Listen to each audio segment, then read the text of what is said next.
शिवसेना आमदार अपात्रता प्रकरणाची विधानसभा अध्यक्षांसमोरील सुनावणी अखेर 3 महिन्यानंतर पूर्ण झाली आणि त्यानंतर दोन्ही बाजूंचा युक्तिवाद, याचिका एकत्रित करणं, त्यानंतर शिवसेना शिंदे गट आणि ठाकरे गट या दोन्ही गटांच्या आमदारांची उलट तपासणी घेऊन साक्ष नोंदवणं आणि अंतिम सुनावणीतील दोन्ही बाजूंचा युक्तिवाद असं करत सुनावणी सगळी पूर्ण झाली।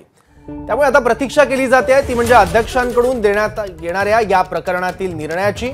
मात्र या संपूर्ण सुनावणी प्रक्रियेमध्ये अनेक दावे प्रतिदावे, आरोप प्रत्यारोप दोन्ही बाजूंनी करण्यात आले आहेत। हजारांच्या जवळपास प्रश्न व उपप्रश्न दोन्ही बाजूंनी विचारण्यात आले आणि त्याच आधारावर आज निकाल आहे, ज्यावर राज्यातल्या सरकारचं, एका पक्षाचं, मुख्यमंत्र्यांचं आणि अनेक लोकप्रतिनिधींचं भविष्य अवलंबून आहे।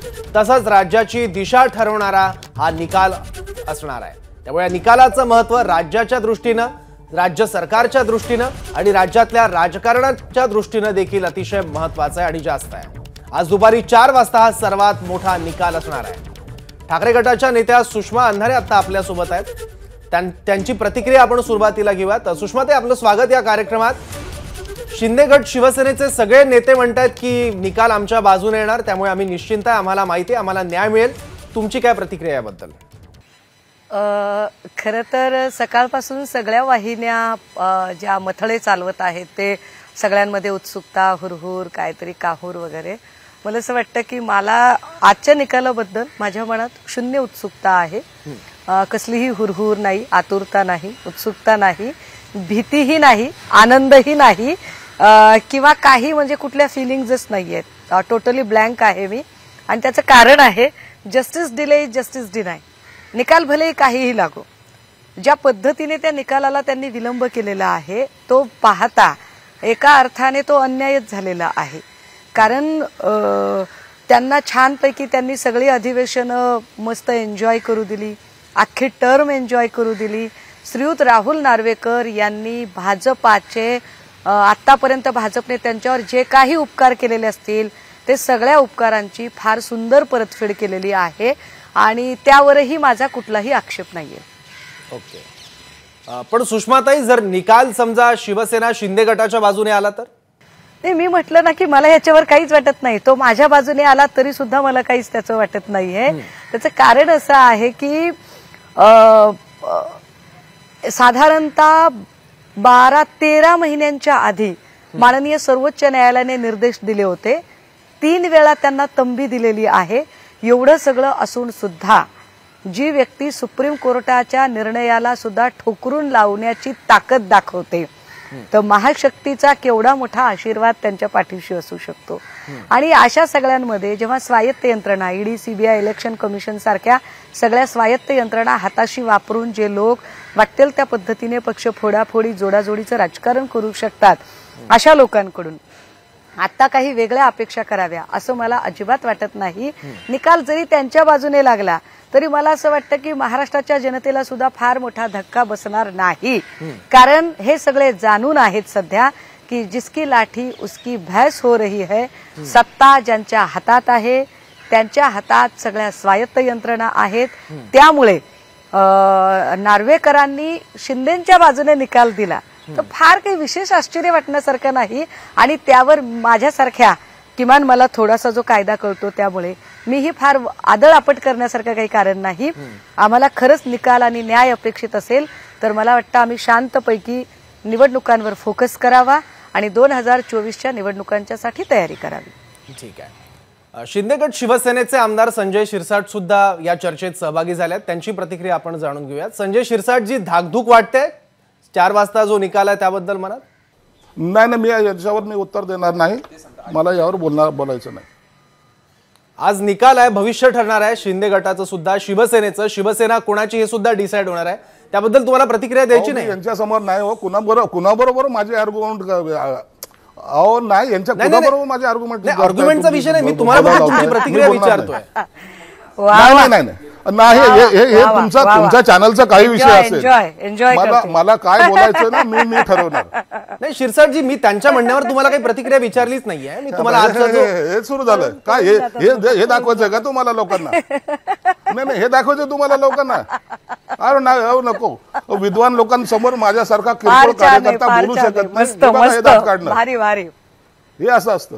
चला नाही नाही शिरसाटजी शिरसाटजी चल कट करो. संजय शिरसाट एकदम भारी, यांनी एकदम शिरसाटजी भारी भारी भारी सुषमा अंधारेंच्या प्रतिक्रियेबद्दल मी तुम्हाला विचारत नाहीये, आजच्या निकालाबद्दल विचारतोय. ठीक आहे, संजय शिरसाट यांनी प्रतिक्रिया देण्यास नकार दिलेला आहे. सुषमा अंधारे समोर त्यांना बोलायचं नाही आहे बहुधा, त्यामुळे त्यांनी माईक सुद्धा कट केलाय. सुषमा अंधारेजी तुम्ही ऐकलं सगळं? काय असतं माहितीये का? हो हो मी ऐकलं. आणि काय असतं माहितीये का, सत्यासमोर भले भले लोक घाबरतात यायला. सत्याची ताकद आणि सत्याची धग सहन होत नसते.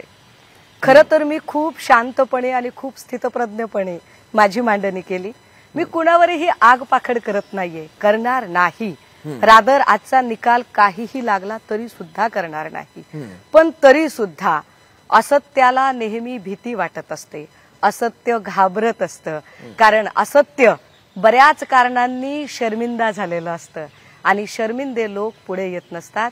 सो मला त्याच्याबद्दल काही फार वाटत नाही. पण नक्कीच आज जो काही निकाल येईल तो निकाल स्वीकारून पुढे निवडणुकींच्यासाठी सामोरं जाण्याची आमची तयारी आहे. बरोबर. आणि या चर्चेत आता ज्येष्ठ पत्रकार अभय देशपांडे सुद्धा सहभागी झाले आहेत. अभय सर, पहिल्यांदा हे प्रकरण काय ते अख्ख्या महाराष्ट्राने बघितलेलं आहे आणि याबद्दलचा अंतिम निकाल थोड्याच काही तासांमध्ये येणार आहे. पण याबद्दलच्या शक्यता तुम्हाला काय वाटतात आणि तुमचा पत्रकारितेतला अनुभव काय सांगतो? नाही, एक निश्चितपणे की आता या पक्षांतर बंदी कायद्याअंतर्गत अध्यक्षांना हा निर्णय घेण्याचा अधिकार आहे हे सर्वोच्च न्यायालयाने सांगून हा निर्णय अध्यक्षांकडे सोपवलेला आहे. हा निर्णय सोपवताना सर्वोच्च न्यायालयाने काही चौकट ठरवून दिलेली आहे. आता त्याच चौकटीत हा निर्णय घ्यावा अशी अपेक्षा व्यक्त केली आहे, आदेश नव्हे. मला ते स्पष्ट करायला हवं की आदेश नव्हे, तर साधारणतः या गोष्टी कन्सिडर केल्या जाव्यात असं त्यांनी सांगितलं. आता याच्यामध्ये 2/3 पेक्षा अधिक आमदारांनी शिंदेबरोबर गेलेले त्यांना पाठिंबा दिलेला आहे. तर ही पक्षामधली फूट आहे का फक्त विधिमंडळ पक्ष नेतेपदी केलेला बहुसंख्य आमदारांनी केलेला बदल आहे? मला वाटतं ही बाब आधी ठरवावी लागेल. दुसरं, पक्षाचा प्रतोद कोण असणार या संदर्भात सर्वोच्च न्यायालयात बराच उहापोह झाला.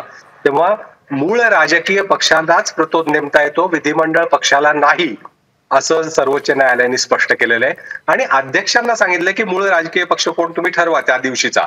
आता त्या संदर्भात अध्यक्ष काय भूमिका घेणार हा दुसरा भाग आहे. दुसरा आहे की अध्यक्ष म्हणजे पहिली जे केस आहे ती कंडक्टच्या संदर्भात आहे, की म्हणजे थेट मतदान केलेलं नाही, पण काही आमदार सुरतला नंतर गुवाहाटीला गेले आणि त्यांची हे वर्तणूक ही पक्षाचं प्राथमिक सदस्यत्व सोडलंय स्वतःहून असं दर्शवणारे असल्यामुळे ते अपात्र ठरतात असं म्हणणं आहे. आता हे कंडक्ट इनफ आहे का? दुसरं असं आहे की सुरेश प्रभू यांनी बजावलेला जो व्हीप होता त्या व्हीप संदर्भात या सगळ्या सुनावणी दरम्यान अनेक प्रश्न निर्माण झालेले आहेत. तो व्हीप बजावला गेला होता का? त्याची पद्धती योग्य होती का? त्याच्यावरची स्वाक्षरी खरी आहे की खोटी आहे? या संदर्भात अनेक दोन्ही बाजूने युक्तिवाद झाले. त्याच्यामुळे तो व्हीप बजावला तो तांत्रिक दृष्ट्या परिपूर्ण होता की नाही, जर तो नसेल तर त्याचं उल्लंघन केल्याचा ठपका ठेवता येईल का, हा एक भाग झाला.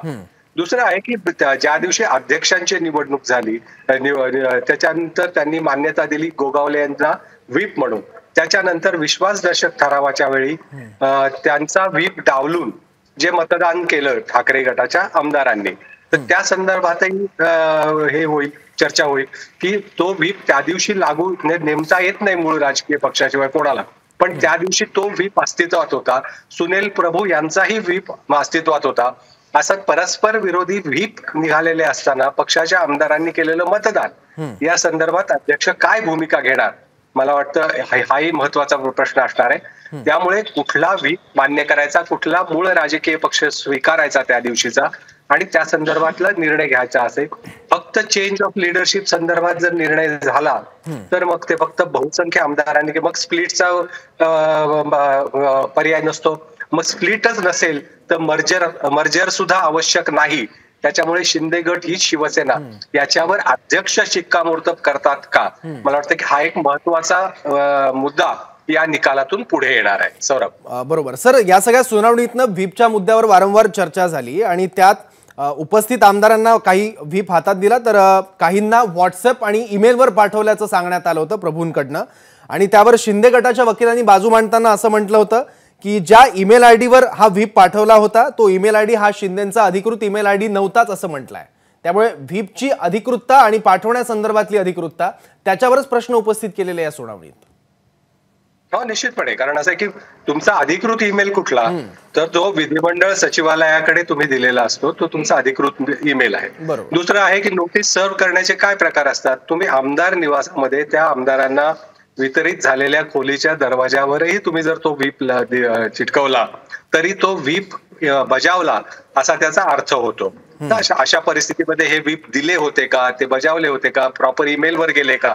कारण शिंदे गटाकडनं किंवा त्यांच्या वकिलांकडनं सुरुवातीपासून दावा केला जातोय की ही सगळी कागदपत्र जी आहेत ती नंतर तयार करण्यात आलेली आहे, ती बनावट आहेत असा दावा त्यांच्या वकिलांनी या संपूर्ण सुनावणीत केलेला आहे. तर तो दावा ग्राह्य धरला जातो का हाही महत्वाचा. म्हणून मला वाटतं की व्हीपची अधिकृतता हा अतिशय महत्वाचा आणि निर्णायक मुद्दा या सगळ्या निकालामध्ये असणार आहे असं दिसतंय.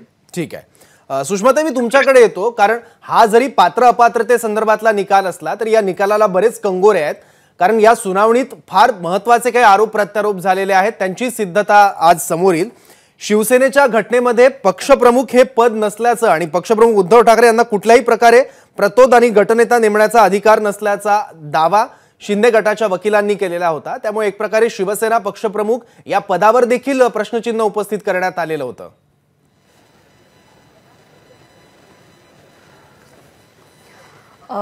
मगाशी अभय सरांनी सांगितलेले काही मुद्दे मला घेऊन जरा त्याचं विश्लेषण करायला आवडेल. माननीय सर्वोच्च न्यायालयाने जे निर्देश दिले होते, ज्यात अभय सर असं म्हणाले की ते निर्देश आहेत, अपेक्षा व्यक्त केलेली आहे, तसंच करावं असं काही नाही. मात्र अभय सर माझ्यापेक्षा खूप ज्येष्ठ आहेत, परंतु कायद्याची एक विद्यार्थिनी म्हणून मला इथे सांगावं लागेल की सर्वोच्च न्यायालयाचे निर्देश, मुळात सर्वोच्च न्यायालय जे काही सांगतं त्याला आपण अभिलेख असं मानतो, आणि सर्वोच्च न्यायालयाने जे निर्देश दिलेले असतात ते निर्देश खालच्या सगळ्या यंत्रणांवर, खालच्या सगळ्या संस्थांवरती ते बंधनकारक असतात. किंबहुना ते नंतरच्या काळामध्ये बेंचमार्क म्हणून, सायटेशन म्हणून वापरले जातात. या सगळ्या प्रकरणामध्ये एक महत्वाचं वाक्य जे सन्मान्य सर्वोच्च न्यायालयाने म्हटलेलं आहे की पक्ष कुठला गृहीत धरावा, तर पक्ष हा संघटनात्मक बांधणीचा पक्ष हा गृहीत धरावा. विधिमंडळातला पक्ष म्हणजे पक्ष नसेल. म्हणजे विधिमंडळामध्ये तुम्हाला आमदार दिसतात, खासदार दिसतात, विरोधी पक्षनेता दिसतो, सत्ताधारी गटनेता दिसतो, याला पक्ष म्हणायचं नाहीये. तर संघटनात्मक जी पार्टी आहे, आमच्या संघटनात्मक पक्षामधली जी हायरार्की आहे ती हायरार्की अशी आहे की आमच्याकडे एक पक्षप्रमुख आहेत, पक्षप्रमुखांच्या नंतर नेते आहेत, नेत्यांच्या नंतर उपनेते आहेत, उपनेत्यांच्या नंतर वेगवेगळ्या विभागाचे संपर्क नेते आहेत, संपर्क नेत्यांच्या नंतर संपर्क प्रमुख आहेत, संपर्क प्रमुखानंतर विभाग प्रमुख, जिल्हा प्रमुख, तालुका प्रमुख, आणि मग खाली शाखेपर्यंत ती गोष्ट जाते. म्हणजे पक्षप्रमुख ही आमची हायरार्की आहे, तिथून हायरार्की सुरू होते. शिंदे गटाने काय दावा केला याही पेक्षा आमची हायरार्की काय ते जास्त महत्वाचं. दुसरी महत्वाची गोष्ट अशी की जर तुम्ही सन्मान्य सर्वोच्च न्यायालयाने संघटनात्मक पक्ष मान्य केलेला आहे, तर व्हीप सुद्धा संघटनात्मक पक्षाचाच व्हीप असतो. संघटनात्मक पक्षाचा व्हीप म्हणजे सन्माननीय सुनील प्रभू साहेबांचा व्हीप. आता त्याच्यात जे अभय सरांनी जी माहिती दिली की काही लोकांना व्हीप मेलने मिळाले किंवा तो मेल त्यांचा नव्हताच असा एक युक्तिवाद केला. आपण 1 मिनिटासाठी असं गृहीत धरूया की युक्तिवादामध्ये शिंदे गटाकडून अशी मांडणी केली गेली की हा जो काही व्हीप आहे किंवा हा जो काही व्हीप आम्हाला मेलने मिळालेला आहे तो आमच्या मेलवर मिळाला नाही किंवा तो अधिकृत मेल नव्हता. ज्या अर्थी ते म्हणतात की अधिकृत ईमेलवर मेल मिळाला नाही, याचा अर्थ असा आहे की सुनील प्रभू हे व्हीप आहेत हे ते मान्य करतात, फक्त मेल मिळाला नाही असं ते म्हणतात. व्हीप आहे हे मान्य करतात. तिसरी गोष्ट महत्वाची अशी की सन्मान्य सर्वोच्च न्यायालयाने सुद्धा गोगावले यांचा व्हीप अमान्य केलेला आहे आणि व्हीप सुनील प्रभू साहेबांचा मान्य केलेला आहे. जर गोगावले यांचा व्हीप अमान्य आहे तर गोगावले यांच्या व्हीपनुसार ज्या पुढच्या नियुक्त्या झाल्या अध्यक्षांच्या किंवा अजून कुठल्याही अध्यक्षपदाच्या निवडीच्या, त्या नियुक्त्या सुद्धा घटनाबाह्य होतात. याचा अर्थच असा की मुळात राहुल नार्वेकर यांची अध्यक्ष म्हणून नियुक्ती सुद्धा त्या नियमाने खरं तर घटनाबाह्य ठरते. मग ज्यांची नियुक्तीच मुळात एका घटनाबाह्य व्हीपच्या आदेशाच्या निवडणुकीच्या मतदानावर झालेली आहे, अशा घटनाबाह्य अध्यक्ष जर निकाल देत असतील तर तो निकाल किती घटनात्मक मानावा हाही पुन्हा चर्चेचा प्रश्न निर्माण होतो. बरोबर आहे. महत्त्वाचे मुद्दे उपस्थित केले आहेत तुम्ही सुषमाताई. राज्याच्या राजकारणाच्या दृष्टीनं खऱ्या अर्थानं आजचा दिवस म्हणजे जजमेंट डे म्हणावा लागेल आणि त्याचबरोबर पक्षांतरबंदी कायदा असेल किंवा राज्यातल्या राजकारणाची पुढची दिशा आणि अजितदादा गटाचं देखील भवितव्य, या सगळ्यांच्या दृष्टीनं आजचा निकाल हा अतिशय महत्त्वाचा आहे. तुर्तास या चर्चेमध्ये इथेच थांबूयात. सुषमा अंधारेजी आणि अभय सर, आपल्या दोघांचेही धन्यवाद. एबीपी माझा, उघडा डोळे बघा नीट.